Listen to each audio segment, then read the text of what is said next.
Hello అండి. ఎన్నికలు సమీపిస్తున్న కొద్దీ జగన్మోహన్ రెడ్డి గారిలోనూ, ఆయన్ని సపోర్ట్ చేస్తున్న కొంతమంది అధికారుల్లోనూ అభద్రతాభావం, భయం పెరిగిపోతూ ఉన్నాయా అని జరిగినటువంటి కొన్ని ఇన్సిడెంట్లు గనక మనం పరిశీలిస్తే అనిపిస్తుందండి. ఏదైతే గత వారం రోజులుగా స్టేట్ ఎలక్షన్ కమిషనర్ ఎప్పుడైతే కొంతమంది ఐఏఎస్, ఐపీఎస్ ఆఫీసర్లని ఎన్నికల విధుల నుంచి తప్పించి వాళ్ళ ప్లేసుల్లో కొత్త వాళ్ళని నియమించారో, దీనితో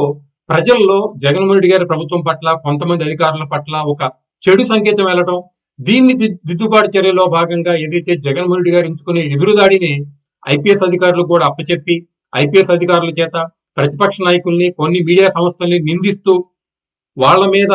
ఎలక్షన్ కమిషనర్ కి కంప్లైంట్ ఇప్పించడం, ఇది ప్రజలు చర్చించుకుంటున్న సమయంలోనే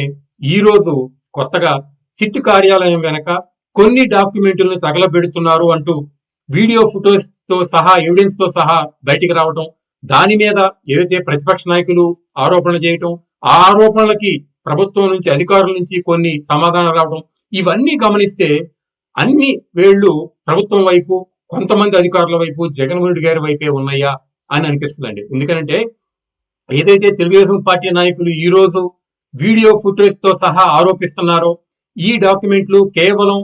ఫేక్ డాక్యుమెంట్లు, ఈ ఫేక్ డాక్యుమెంట్లు వాడే చంద్రబాబు నాయుడు గారిని అనేక కేసుల్లో అక్రమంగా ఎలాంటి ఆధారాలు లేకుండా ఇరికించి 53 రోజులు జైల్లో పెట్టారు. ఈ ఫేక్ డాక్యుమెంట్ల ఆధారంగానే లోకేష్ గారిని ఇబ్బంది పెట్టాలనుకున్నారు, ఇతర కొంతమంది తెలుగుదేశం పార్టీ నాయకులు ఇబ్బంది పెట్టాలనుకున్నారు, మరీ ముఖ్యంగా హెరిటేజ్ యొక్క ఇమేజ్ ని దెబ్బతీసే ప్రయత్నం చేశారు. కాబట్టి వచ్చే ప్రభుత్వం గనక ఈ కేసులను తిరగదోడి ఈ డాక్యుమెంట్లని, ఈ ఫైల్స్ ని కనుక పరిశీలిస్తే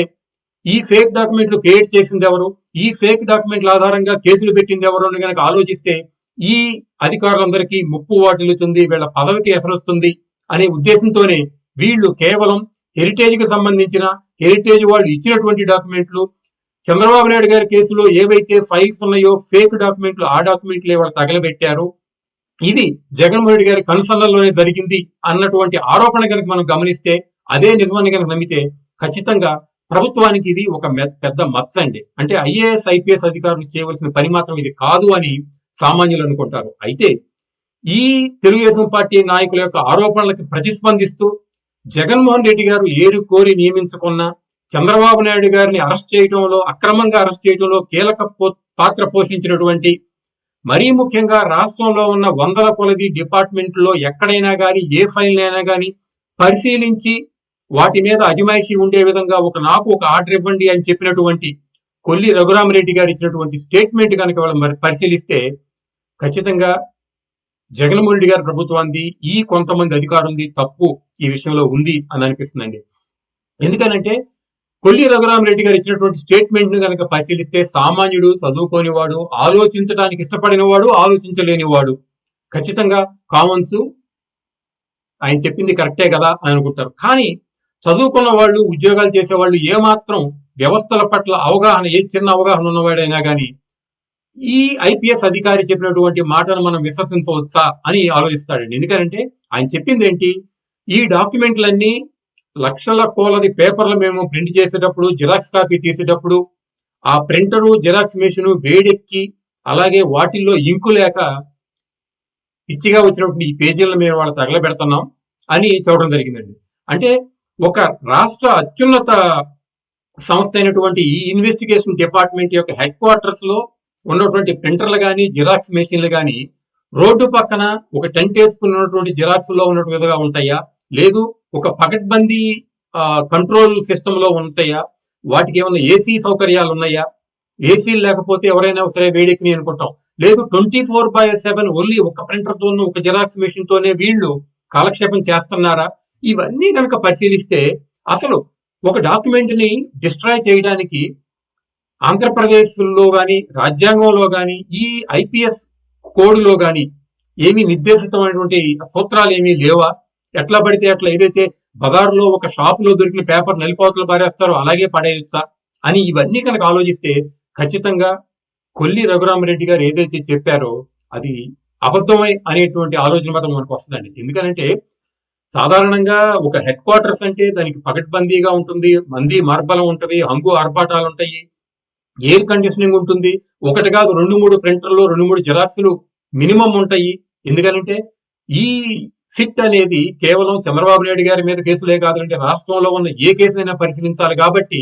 దానికి సమాయత్తం అయ్యే విధంగా అంగు ఆర్భడాలతో ఉంటాయి. మరి అలాంటి పరిస్థితుల్లో కేవలం ఏదో ఒక్క మిషనే ఉన్నట్టు ఆ మిషన్ కూడా రోడ్డు మీద ఎండకి వేడికి ఉన్నట్టు కొల్లు రఘురామిరెడ్డి గారు ఈ రోజు దానికి తప్పించుకునే ప్రయత్నం చేశారు అంటే ఇంతకంటే ఏమంటామంటే లూజ్ గా చెప్పే మాటలు ఇంకేమన్నా ఉంటాయా అని ఆలోచించేవాడు మాత్రం అనుకుంటాడండి. అదే విధంగా మరీ ముఖ్యంగా ఏంటంటే అండి, ఏ విషయమైనా కానీ ప్రభుత్వం మీద ఎలాంటి ఆరోపణలు వస్తే విరుసుకు పడిపోవడానికి, తిరిగి ప్రత్యారోపణలు చేయడానికి, తీవ్రమైనటువంటి ఎదురుదాడి చేయడానికి రెడీగా ఉండేటువంటి YSR Congress party social media ఈ రోజు ఈ విషయంలో ఇప్పటి వరకు ప్రతిస్పందించలేదు అంటే బహుశా వాళ్ళకి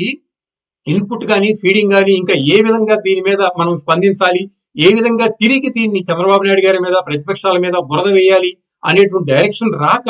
వాళ్ళందరూ వెయిట్ చేస్తున్నారా, లేదు ఏం చెప్పాలి, ఎలా కవర్ చేయాలి అని తెలియక సతమతం అవుతున్నారా అని అనిపిస్తుందండి. ఇంకొక విధంగా ఆలోచిస్తే ఇలాంటి సంఘటనలు అంటే మనం గతంలో ఒక నెల్లూరుకు సంబంధించిన ఒక మంత్రి యొక్క కేసుకు సంబంధించినటువంటి ఫైల్స్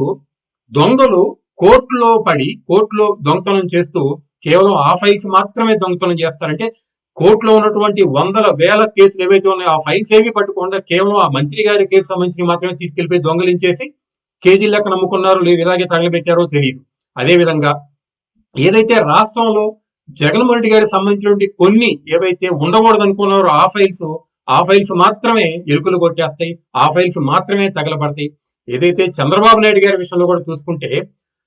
చంద్రబాబు నాయుడు గారి ప్రభుత్వం పోయి జగన్మోహన్ రెడ్డి గారి ప్రభుత్వం వచ్చిన తర్వాత ఏవైతే చంద్రబాబు నాయుడు గారి మీద కేసులు 3 ఏళ్ల తర్వాత పెట్టారో అప్పుడు వాళ్ళు చెప్పింది ఏంటంటే చంద్రబాబు నాయుడు గారి ఈ కేసుల విషయంలో ఉన్నటువంటి ఫైల్స్ కొన్ని మాయమైపోయినాయి అని చెప్పడం జరిగింది. అంటే చంద్రబాబు నాయుడు గారి కేసులో ఉన్న ఫైల్స్ కూడా మాయం చేసి 3 ఏళ్ల తర్వాత ఆ ఫైల్స్ మాయమైపోయినాయి అని చెప్పారంటే ఎలాంటి తప్పుడు కేసులు పెట్టడానికి ఈ అధికారులు ఈ ప్రభుత్వం నిర్ణయించుకుంది అని కనుక ఆలోచిస్తే ఇది ప్రజాస్వామ్యంలో చాలా డేంజరస్ గేమ్. అంటే ఇది ప్రజాస్వామ్యానికి ఏమాత్రం మంచిది కాదు అని మాత్రం మనందరం గుర్తుపెట్టుకోవాలి.